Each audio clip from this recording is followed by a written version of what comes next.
mana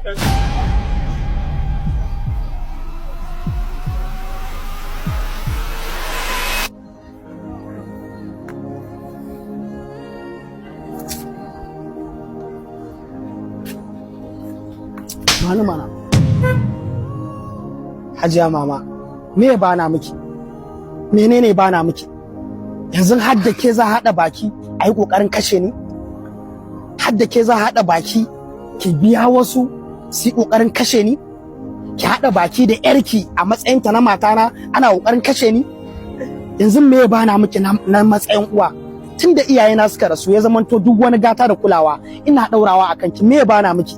Duk wani abu wanda ɗaya kamata a ce wa mahaifiyar shi ina miki Hajiya mama. Ban taɓa tunanin za a haɗa baki da ke wai har a yi ƙoƙarin kashe ni ba akan dukiya. Haba dan Allah, haba uwa ce fake. Yanzu wani irin hali ne wannan? Gaskiya na yi mamaki, kin ban mamaki matuƙa.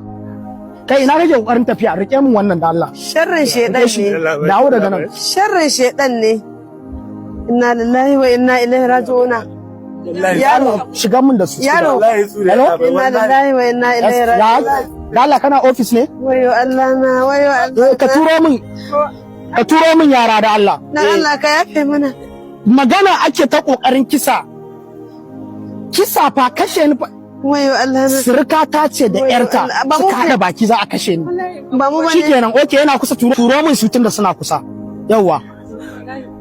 Ka yi haƙuri mu ba ruwan mu. Wa alaikum salam. Ofisa ya kake? Ya lafiya lau. Yawwa barka dai. Kokarin kisa suka yi, kashe ni suka so su. Suna ina ne? Ka fahimta? Yanzu haka suna ciki. Amma ba ruwanka da Yau mun gode Allah saka da alheri. Niyya ce za ta nuna musu. Mun gode. Ni an can nake so aukunta. Sai a kama su. Mun gode Allah saka da alheri. Ku je. Ba kuɗi bane gashi. Koma gida. Ba kuɗi bane gashi. Gashi. Ku ɗauka, duk ku ɗauka, duk gashi nan gashi. Ka yi haƙuri in dai ba za ka sake ta ba. ne ai gashi mana. In dai ba za ka sake ta Wallahi ba na da yi matuƙar sauki. mamaki. Na yi matuƙar mamaki Hajiya. Na yi matuƙar mamaki. Sharrin Na shedan ɗauke ne. ki a matsa mahaifiya. Sharrin Kan shedan kuɗi ne. abin duniya. Sharrin Ba dalolin nan shedan duk ku ɗauka, duk gashi nan ku ɗauka.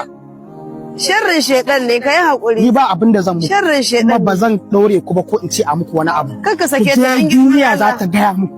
Sannan kuma na sake ki saki. Wayo Allah na. Je gida tun kafin na ƙara so ki kwashe kayanki ki bar min Inna gida. lillahi wa inna Gidanki da na baki kyauta na sa aka gina miki ku koma can ku ci gaba da rayuwa ba zan kwace gidan ba wai don kun min wannan. So duniya za ta nuna ba da. San zuciyar mu. Ofisa ku fito mana me kuke jira? San zuciyar mu shi ya je mu. Suna ina ne?